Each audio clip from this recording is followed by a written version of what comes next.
পৃথিবীর জগৎবাসীরা অর্থ সম্পদ, টাকা পয়সা নেওয়া, বাদ দেওয়া, এগুলোকে বলে যৌতুক। এগুলোকে কি বলে? আরো জোরে, এগুলোকে বলে কি? যৌতুক। শরীয়তের বিধান মোতাবেক যৌতুক হলো সম্পূর্ণ হারাম। যৌতুক একটু জোরে বলেন না।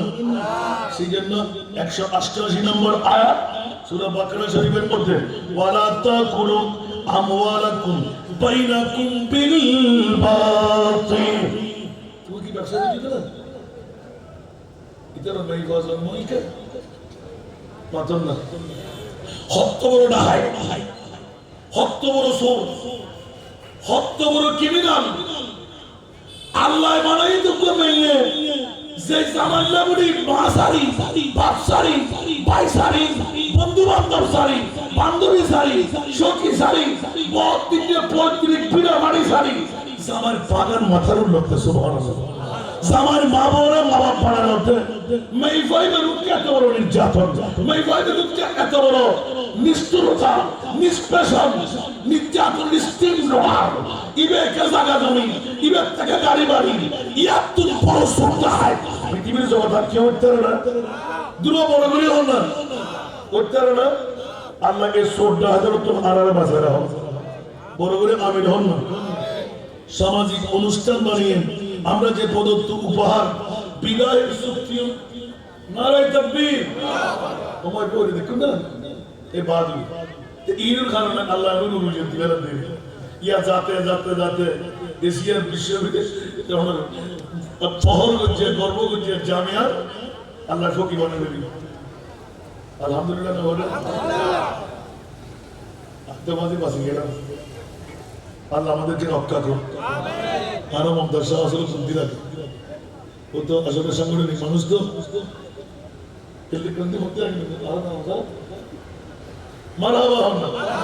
আল্লাহ কবুল করুন। কেউ কি রাগ করেছেন? এর চাইতে বড় চুরি টাকা তার কিছু হতে পারে? হাটাদারের মধ্যে ইদানিং কালে বেশি বেশি যৌতুকের বলি হচ্ছে। নারীরা গলায় ফাঁস দিচ্ছে, আত্মত্যাগ করতে লাগলো বিস্ফোরণের মাধ্যমে, বিভিন্ন বিষয়ের মাধ্যমে, প্রয়োজনের মাধ্যমে। আচ্ছা বলেন তো দেখি, একজন মেয়ে যদি যৌতুকের বলি হয়ে আপনার ঘরে জানটা কোরবান করে, খুনিকে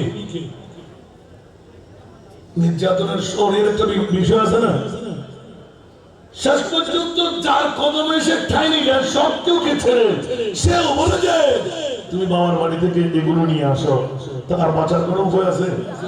আর ঠাই কোনো আছে? যান বিক্রি করে দেওয়ার কোনো উপায়? তাহলে সম্পূর্ণ ঘরটা খনির নামের মধ্যে অন্তর্ভুক্ত হয়ে গেল, ঠিক কিনা? যৌতুক বলাকে আমরা হ্যাঁ বলবো না না বলবো? আরো জন্য বলতে হবে। এই যৌতুকের কারণে যারা বলি হচ্ছে, এই সমস্ত মেয়েদের খুনির মধ্যে ওই সমস্ত পুরুষরা যারা আজকে আমাদের মার বাবারাও অনেক সময় দেখা যায় আফসোস আফসোস আফসোস। আমি একজন রক্ত জন্ম দিলাম, পুরুষ জন্ম দিলাম, আর ব্যয়ের কাছে ব্যয়ের কাছে আমি ভিক্ষুক সেজে গেলাম। আর বলছেন না উনি, আমার ছেলে মেয়ে জানতেন না, আমরা ব্যয় ব্যয় কথা বলছি, ব্যয় লাগবে না, আপনি কিছু এদিক সেদিক কমাই দিয়েন, আর 2-4 লাখ টাকা একটা চেক করে আমাকে দিয়ে দিয়ে। নাউজুবিল্লাহ বলেন না, আর একটু জোরে বলবেন না। আমি সেই জন্য আগে ভাগে নিয়ে আসলাম যে এগুলো হলো অপসংস্কৃতি। ইন্ডিয়া পার্শ্ববর্তী আমাদের দেশ স্বাধীনতার মর্যাদা পালন করে, ওরা একেবারে মেয়েকে দিয়ে দেয়। এগুলো আমরা মুসলিম মিল্লাত আজকে বড় জাগ্রত হওয়ার দরকার। আমাদের কালচার চীন ও আরব হামারা, হিন্দু সে তো হামারা, মুসলিম হাম বতন হে সারা সামা হামারা, ঠিক কিনা? আমাদেরকে আজকে এই গতি মুসলমানদের কালচার আমরা নেব কেন? আমাদের শিক্ষায় শিক্ষিত হয়ে আমেরিকা, আমাদের শিক্ষায় শিক্ষিত হয়ে লন্ডন, আমাদের শিক্ষায় শিক্ষিত হয়ে সারা বিশ্ব মুরিদ মওলা সবচাইতে বড় মওলানা মানে আমার প্রিয় মাহবুব মুস্তাফাকে লাকাদ কানা লাকুম ফি রাসূলিল্লাহি উসওয়াতুন হাসানাহ। উচ্চ আওয়াজে বলবেন না সুবহানাল্লাহ।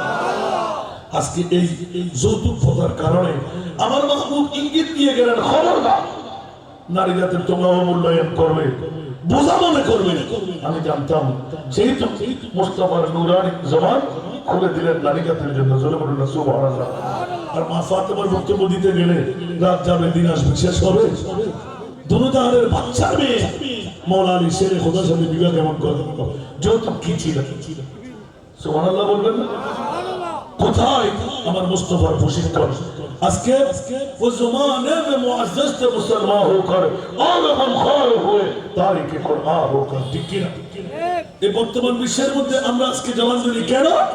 একমাত্র কারণ হলো আমরা কোরআন এবং হাদিস, মুস্তাফা এবং আল্লাহর পক্ষ থেকে বৃহত্তম সংবিধান আল্লাহর কোরআন এবং সুন্নাহর ধারাবাহিকতা ভুলে যাওয়ার কারণে আজকে আমাদের অধঃপতন। ঠিক কি না বাবারা ভাইয়েরা?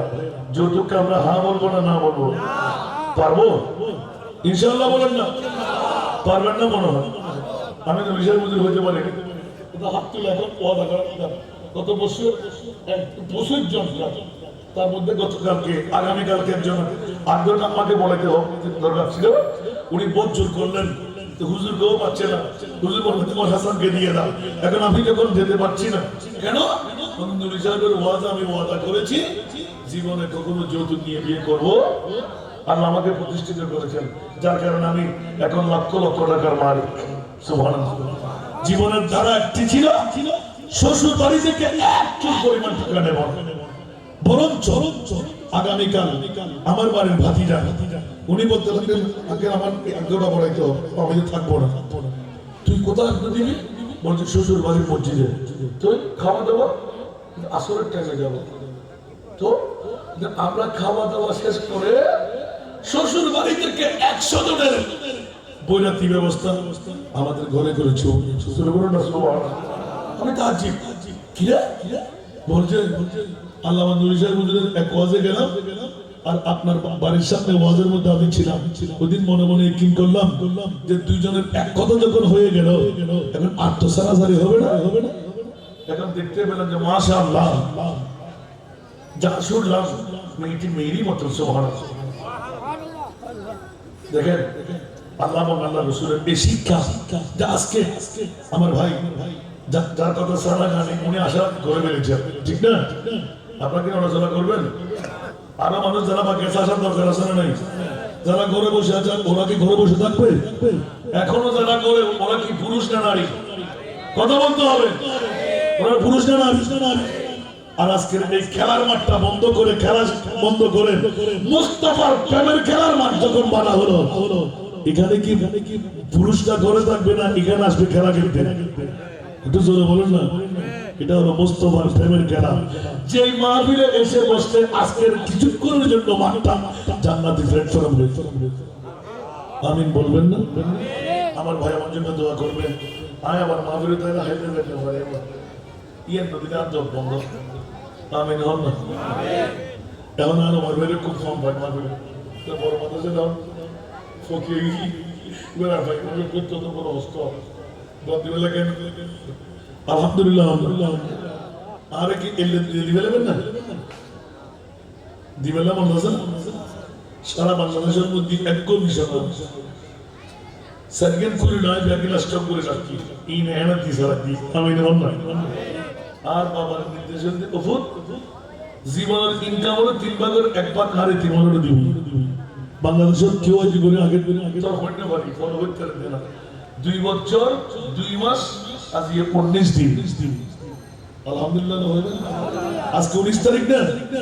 আজকে 19 দিন।